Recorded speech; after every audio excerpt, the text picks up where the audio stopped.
سجرا ወይ ፍታን ንምፍታን ካብትሉ ሞድ ካብ 2 ክሳብ 5 ደቂቃ ንላዕሊ ኣብ ሽቓ ትድንግን ተለኹም እዚ ናይ ሕማም ምልክት እዩ ብሕልፊ ምስ ዘይተጸብኹሞ ናይ ክብደት መቕናስ ወይ ኣብ ሰገራኹም ደም እንተሪእኹም እዚ ናይ ድርቀት ምልክት ዘይኾነስ ናይ ካልእ ከቢድ ሕማም ምልክት እዩ ክትፈልጥዎ ዝግባእ ነገር ድርቀት እናገደደ እንተኸይዱ ከም ስንፈተ ወሲብ ወይ ኢዲ ከምኡ ድማ ምስንጣቕ መውፅእ ሰገራን ዝኣመሰሉ ከበድቲ ጸገማት ስለ ዘቃለ እቶም ቀፂልና እንሪኦም ምልክታት ክረኣየኩም ከለው ብቁልጡፍ ምርመራ ምግባር የድሊ ኣብ መወዳእታ እዛ ቪድዮ ድማ ሓደ ጥዑይ ሰብ ኣብ መዓልቲ ክንደይ ግዜ ናብ ሽቓ ክኸይድ ኣለዎ ሓደገኛ ዝኸውን ኸ መዓስ እዩ ዝብል ክንርኢና ሰላም እዚ ፍኖት ክሊኒክ እዩ ኣብ ሰሙን 2 ግዜ ናባኹም ንፍንዎ ህይወት ዘድሕን መደብ ጥዕና ንከይምልጠኩም ቻናልና ሰብስክራይብ ይግበሩ ኣብ ሰሙን ካብ 3 ግዜ ንታሕቲ ሰገራ ዝወፅእ እንተኾይኑ ድርቀት ተባሂሉ ይግለጽ ይኹን እምበር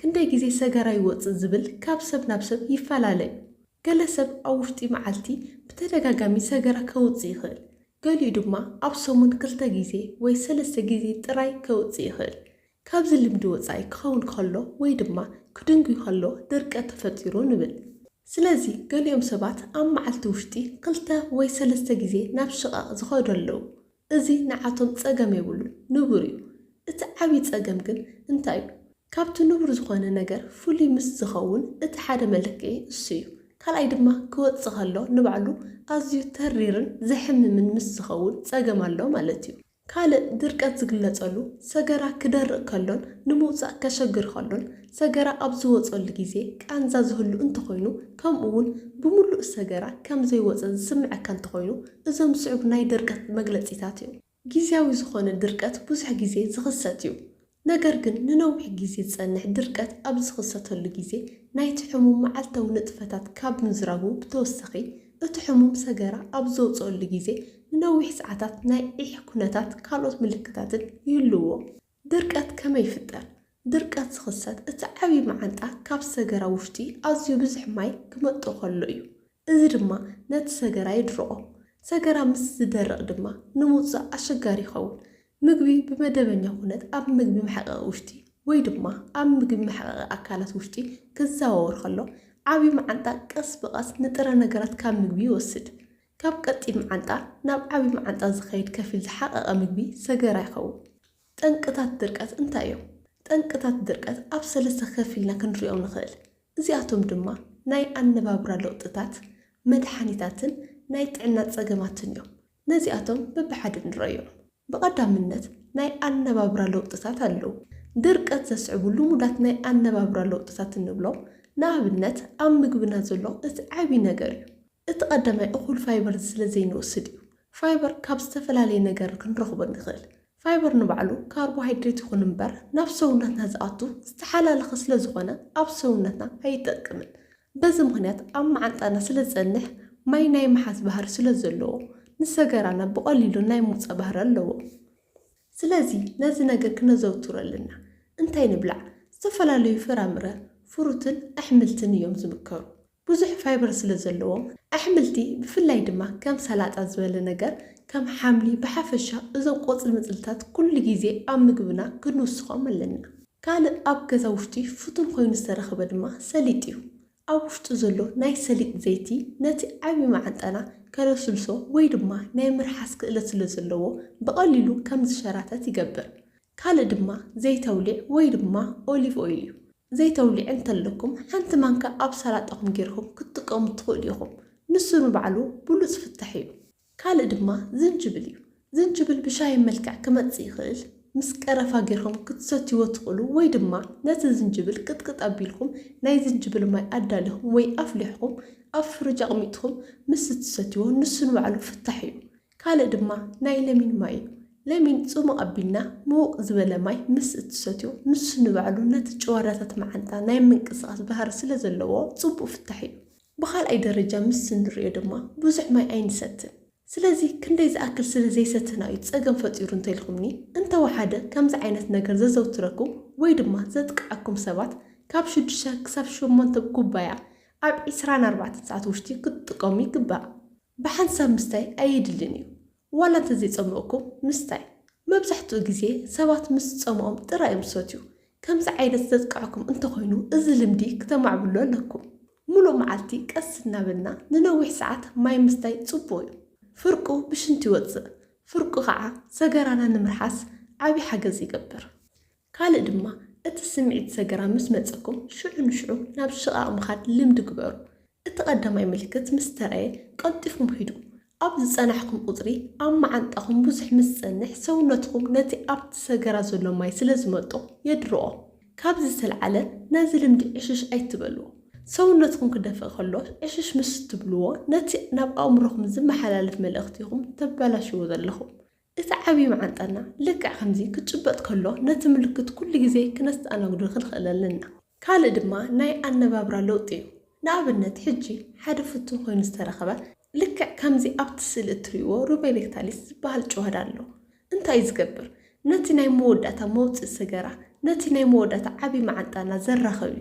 ስለዚ ኣብ ሽቓቕ ኮፍ ክንብል ከለና ኣቀማምጣና ንባዕሉ ዓብይ ግደ ኣለዎ። ብዙሓት ሰባት ብንቡር ብፍላይ ኣብ ወፃእ ዘለኹም ብዝተፈላለየ መንገዲ ናይ መቐመጢ ሽቓቕ እንጥቀም ሰባት ኣቀማምጣና ዓብይ ጽልዋ ኣለዎ።